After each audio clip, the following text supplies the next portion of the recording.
Damos la bienvenida a su programa a Fernando Navarro García. Hola, Fernando. Hola, Raquel. Muy buenas tardes. ¿De quién vamos a hablar hoy, Fernando, y por qué?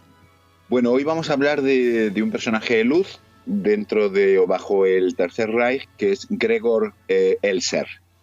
Él fue... ¿Y por qué? Bueno, yo creo que por una razón muy importante, y es que fue una de las pocas personas en Alemania que tuvo el valor y el arrojo de atentar contra Hitler.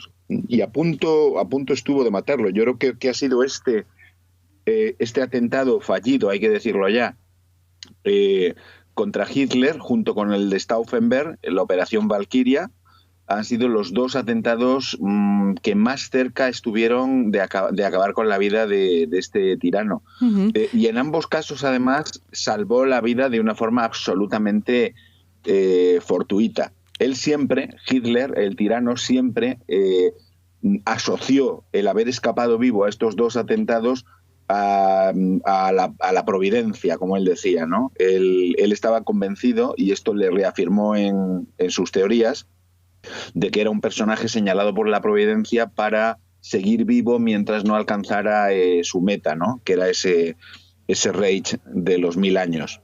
Claro, y eso Pero se bueno, aprovechó también propagandísticamente, ¿no? Aumentó esa aureola, claro, que los jerarcas nazis contribuyen a aumentar de Hitler, ¿no? El hecho de haber escapado de estos dos atentados, como decías. Algo que tienen en común con otros tiranos, ¿no? Que tienen una especial suerte para escapar de atentados como este.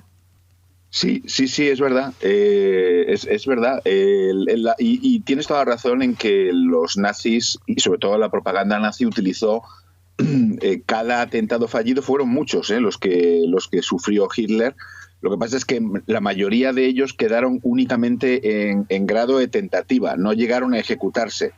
En el caso que estamos hablando hoy, sí que la bomba llegó a estallar, porque Elser era carpintero, había nacido en 1904 y tenía, pues, en una familia muy humilde, y él había trabajado desde niño, pues, como aprendiz de carpintería. Trabajó con su padre un tiempo. No era un personaje especialmente interesado por la política en aquella República de Weimar absolutamente esquiciada de los años 20. Sí que es verdad que simpatizaba con el Partido Comunista, y llegó incluso a ser miembro de un grupo radical comunista, pero realmente su implicación política fue muy limitada. Él se mostró luego en los interrogatorios, le confesó a uno de sus, no en los interrogatorios, sino cuando ya estuvo en prisión, muchos años antes de su ejecución, él confesó a uno de sus carceleros que sí que simpatizaba con las teorías de Thälmann, pero realmente no se consideraba un comunista ortodoxo en absoluto. Era, por encima de todo, un hombre de la calle, un hombre normal. Un pacifista puede sonar un poco contradictorio, pero realmente era un hombre que detestaba la guerra, recordaba la Primera Guerra Mundial y lo que eso había supuesto, y asociaba a Hitler, lo asociaba a la guerra. Hay una razón que explica quizás el por qué él fue tan clarividente cuando decide atentar contra Hitler en el año 38. Él toma la decisión de matar a Hitler en 1938, y el atentado es el 9 de noviembre de 1939, prácticamente un año después. Él toma la decisión porque está trabajando en ese momento de operario en una fábrica cuyo objeto social reconocido es la fabricación de tuberías, pero se da cuenta, como empleado de la fábrica, que en esa fábrica no se están fabricando tuberías, se están fabricando equipamiento militar. Estamos hablando del año 37 y del año 38, cuando todavía no ha estallado la guerra. Uh-huh. Y él sabe perfectamente que los aliados no han entendido absolutamente nada de la política imperialista y expansionista de Hitler, que le están riendo a las gracias con las políticas de apaciguamiento, con el pacto de Múnich, que por más que Hitler asegure y garantice que ya una vez que le concedan esa última petición, él ya no pedirá más, él sabe perfectamente que van abocados a la guerra. Probablemente, por ser trabajador de una fábrica de tuberías, donde él está viendo que no se fabrican tuberías, sino material de guerra, o al menos de tecnología de doble uso, que diríamos hoy en día. Y en 1938, en agosto, él decide hasta aquí hemos llegado, me lo cargo. Y además trabaja, que es lo más sorprendente y lo más admirable de la figura de Elser, en una confabulación de este estilo. Pensemos, por ejemplo, en la de la Operación Valkyria, en donde hay implicadas cientos de personas y se necesita además una red de colaboradores enorme a lo largo de toda Alemania. Bueno, pues Elser trabaja absolutamente solo. Y tiene otro mérito, en mi opinión, Raquel, si lo comparamos, por ejemplo, con la Operación Valkyria. Es que algunos de los integrantes en Valkyria habían sido militares. Bueno, Stauffenberg, por ejemplo, von Stauffenberg, el propio líder del atentado, había sido un oficial en el ejército, en la Wehrmacht, y los primeros años de la guerra había simpatizado con la política de Hitler. Elser, en 1938, antes de empezar la guerra, él ya sabe perfectamente que Hitler es un peligro que hay que atajar. Y decide hacerlo de la forma más rápida y más eficaz posible. Es decir, me lo cargo a él y, a ser posible, a toda su plana mayor. ¿Y cómo decide hacerlo? ¿Y dónde decide hacerlo? Porque, claro, esa es la fórmula, hay que elegir el momento. Bueno, ya sabemos que los nazis tenían una fecha sagrada, absolutamente sagrada, que era el 9 de noviembre, donde ellos celebraban todos los años, desde 1924, el fallido push, el fallido golpe de la cervecería en Múnich.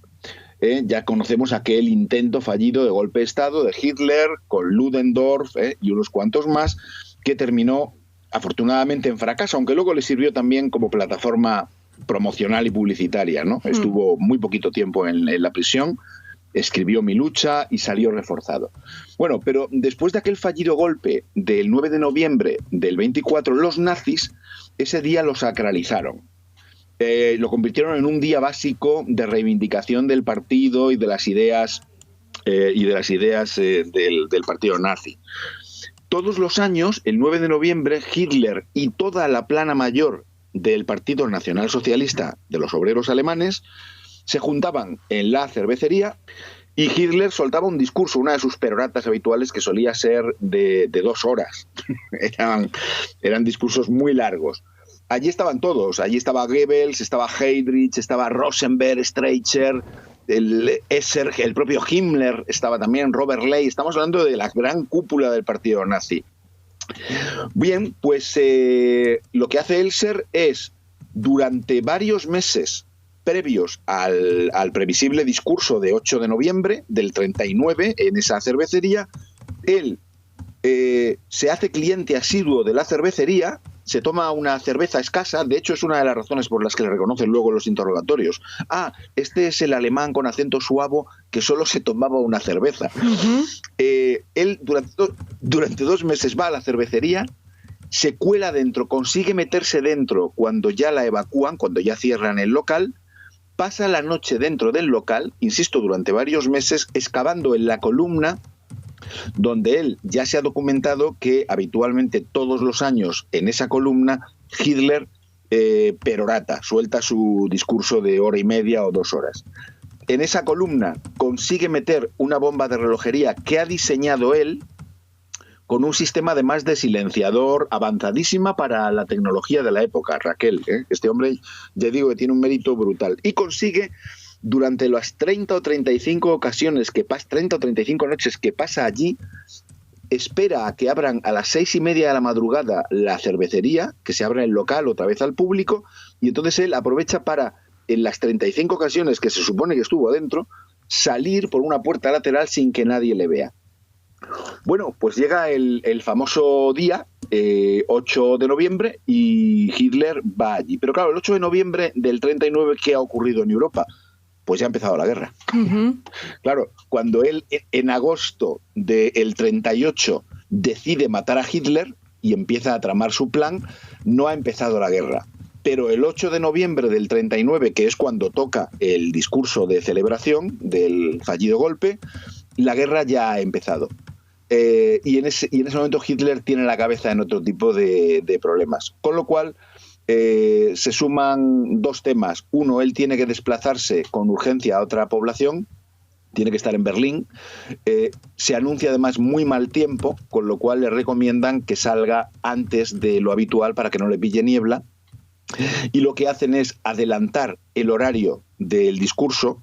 Solía empezar sobre las 8:30, 9 menos cuarto, se adelanta a las 8 de la tarde y en lugar de prolongar el discurso durante 1 hora y media, 2 horas, Hitler hace un discurso relámpago, no llega a la hora de duración y sale apresuradamente. O sea, no se entretiene como hacía habitualmente en años anteriores, hablando con jefecillos del partido, con Gauleiter, con Lopig.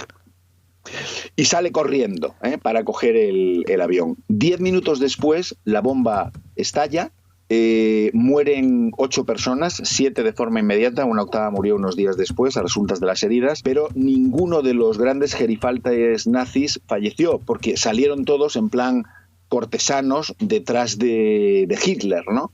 Haciendo las genuflexiones pertinentes. El caso es que, bueno, Hitler escapó por 10 minutos, escapó de milagro. Y Elser estuvo a punto también, fíjate qué mala suerte, de escapar a Suiza, pero en un control rutinario, unos guardias fronterizos de aduanas se dieron cuenta de que había un hombre que estaba cruzando la frontera. Y a 25 metros escasos de la frontera con Suiza, lo detienen. Y al detenerlo se dan cuenta de que tiene en su bolsillo, bueno, pues restos de un detonador y sobre todo lo que le sentenció. Una fotografía de la cervecería en la que en la columna donde estalló la bomba él había marcado una X. Que es también una enorme torpeza por parte de Elser, ¿no? Porque, hombre, si has conseguido hacer un plan tan brutal y tan bien montado, sí, ¿cómo llevas restos de detonador y la foto, no? Pero bueno...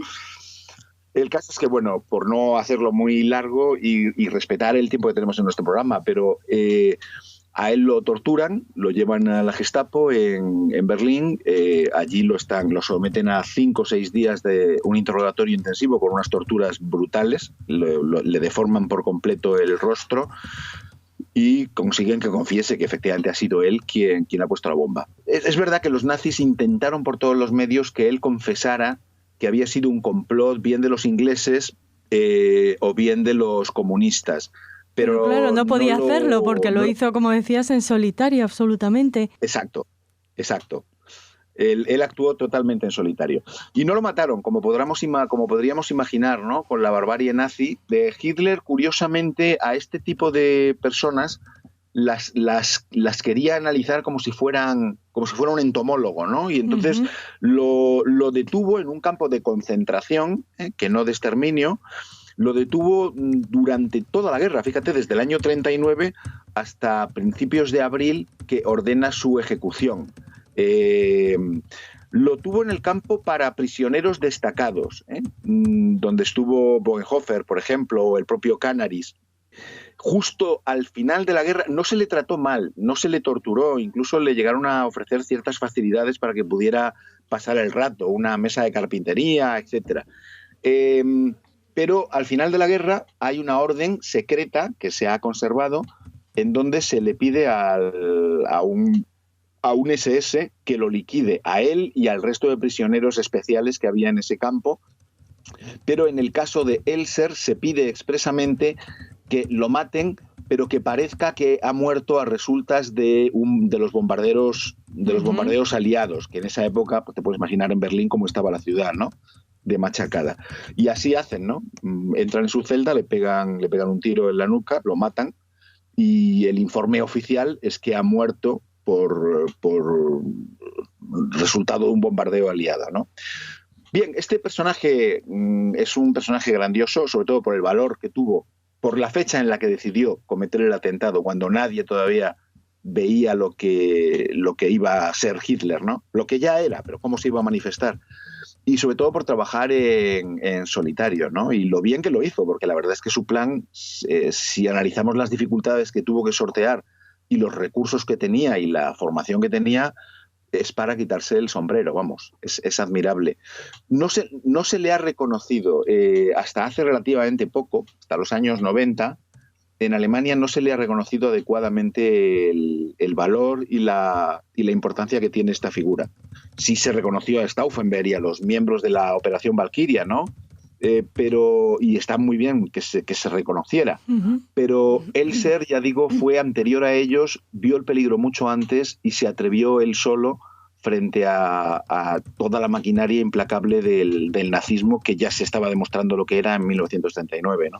Bueno, pues entonces, bueno, sí. pues eso está. Yo creo que por eso nos parecía hoy bien interesante el destacar su figura, que bueno, es uno de los personajes, una de las 600 biografías que yo quise incorporar en mi diccionario biográfico de nazismo y Tercer Reich, porque me pareció que merecía la pena esa memoria, ese recuerdo. Desde luego, como tú decías, esa persona que vio antes que muchos lo que Hitler y su Tercer Reich significaban y significarían, y se atrevió, como has comentado, a intentar parar el horror. Y bueno, cuestión de mala suerte. O sea, también como nos has narrado cuando le detienen, ¿no? Su detención. O sea, estuvo a punto de poder salvarse, pero nada, por 25 metros no lo consiguió. Y por 10 minutos... Por 25 metros.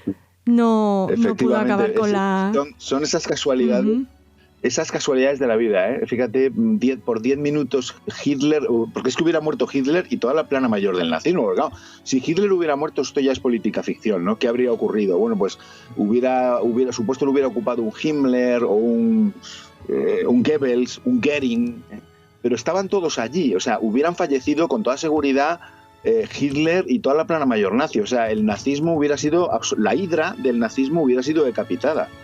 Y él, efectivamente, por 25 metros no pudo escapar a Suiza, ¿no? Que hubiera sido lo que yo hubiera deseado, ¿no? Si estuviera en mi mano, ¿no? Pero bueno, la historia es como es y hay que contarla. Y así lo has hecho. Nosotros le seguiremos dedicando minutos a esos personajes, tanto de luz como de oscuridad, bajo el nazismo, que nos das a conocer. Muchas gracias, Fernando. Un abrazo muy fuerte a Raquel y resto de oyentes de Radio Sefarad.